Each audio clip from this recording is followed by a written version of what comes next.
Baseball and the game's history mean a lot to the people in the small town of Sleepy Eye, Minnesota. 100 years ago this October, Babe Ruth played an exhibition game there, and they decided to celebrate it. As our Mike Max reports, it was the kind of day that brought the biggest of the big to a small town, and a time to remember the man who made it happen. The year was 1922, and Babe Ruth was hitting his prime when he took the train to Sleepy Eye in October to make some barnstorming money by playing a game with the locals. All eager for a look at the awesome power that revolutionized baseball. 100 years later, they celebrated the day. While playing that day, this great baseball player did hit 2 home runs At the same ballpark, where one man had a connection passed down by his father that saw the Babe on that day. He was 10 years old at that time. I don't know how much he remembered. But he remembered seeing Babe Ruth. I remember seeing the ball game, and he told me about it, and that was quite a thrill. Dana Kicker was born here, grew up in nearby Fairfax, and like Babe, made it to the Boston Red Sox as a pitcher. This was baseball country right here. New home, Sleepy Eye. If you could go beat those teams, that was a pretty good achievement. But today, there is also something missing. Dean Brinkman came up with the idea and helped organize the event. He was quite a baseball player himself, growing up here. A month ago, a heart attack unexpectedly took his life, and that hurts. Just always had a smile on his face and just loved the game of baseball. And to see this crowd, it would have been just a really special, special day for him.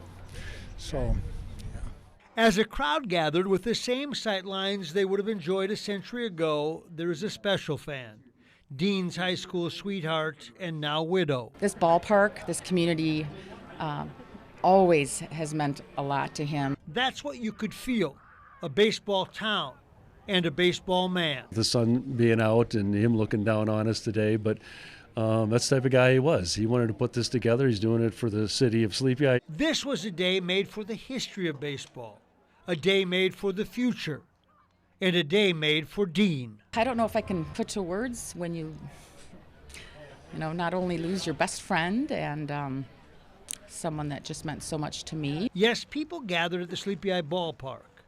You got the sense the Babe and Dean may have been looking down. And it's easy to know what Dean would be thinking about this day and about his town. The community, faith, family, friends, it's what keeps us going. And it's all in one ballpark today. It's all in one ballpark today. A group of Black women recently back from a trip of a lifetime are sharing the experience to inspire others. They appeared on CBS's Mornings to talk about making it to the summit of the largest freestanding mountain in the world. Michael George has the story.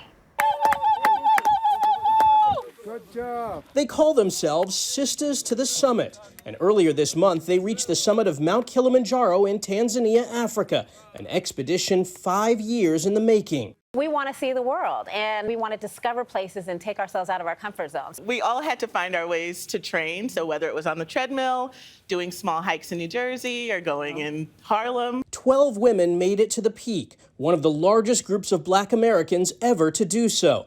But 2 others did have to turn back because of altitude sickness. I kept throwing up. I was really weak. My oxygenation went down to 56, and it's supposed to be at least 100. 100, yeah. All 14 women shared their story on CBS Mornings. They say they were able to reach their goal thanks to help from personal porters. Our snacks, our first aid, everything went with our personal porters. So somebody's carrying it. Someone's carrying it, which was very unique on the mountain because everybody who is climbing the mountain, they're in it, salt of the earth kind of people, granola, and we were the only group.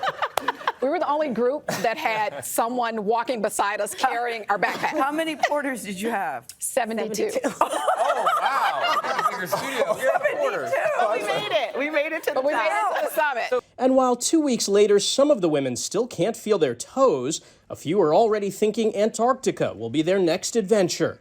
Michael George, CBS News, New York. That's our show. We hope that it lifted you up, maybe even inspired you to do a little good this week. You can see more of these heartwarming stories every week on our Sunday morning show from 7 to 8 a.m. on WCCO TV. Thank you so much for being here with us, and we'll see you next week, friends.